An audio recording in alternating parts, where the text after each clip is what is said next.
Et tu n'es pas revenu de Marceline Loridan-Ivens chez Grasset, ou comment parler de la Shoah avec presque autant de puissance que Primo Levi. S'il y a bien un sujet sur lequel il est difficile de surprendre, d'apprendre des choses aux gens encore aujourd'hui, c'est bien la Shoah. Et pourtant, Marceline Loridan-Ivens, grâce avec ce petit livre Et tu n'es pas revenu, parvient à nous donner un coup de poing dans le ventre, à nous faire nous rappeler dans ces temps de mémoire un peu troublés, que finalement il s'est vraiment passé ça, cette Shoah, cette élimination de l'homme parce qu'ils étaient juste des hommes, des femmes, des enfants, c'est juste parce qu'ils étaient des hommes, ou des femmes et qu'ils étaient nés avec telle ou telle différence.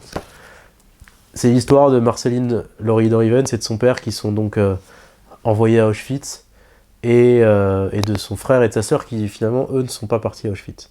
La famille a été scindée en deux, et le père lui n'est jamais revenu. Et donc dans ce livre, Marceline Loridan écrit à son père, à tout ce qu'elle a ressenti, à tout ce qu'elle a vécu et à tout ce qu'elle a jamais pu lui dire.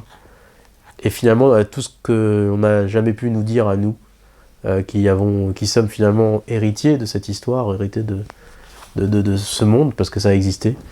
Et c'est vraiment sublime, presque aussi fort que si c'est un homme de Primo Levi. Si vous avez un cadeau à faire à quelqu'un à qui vous voulez montrer que c'est important, cette histoire-là, offrez-lui ça et il sera plus jamais le même. Et tu n'es pas revenu, Marceline Loridan-Ivens chez Grasset.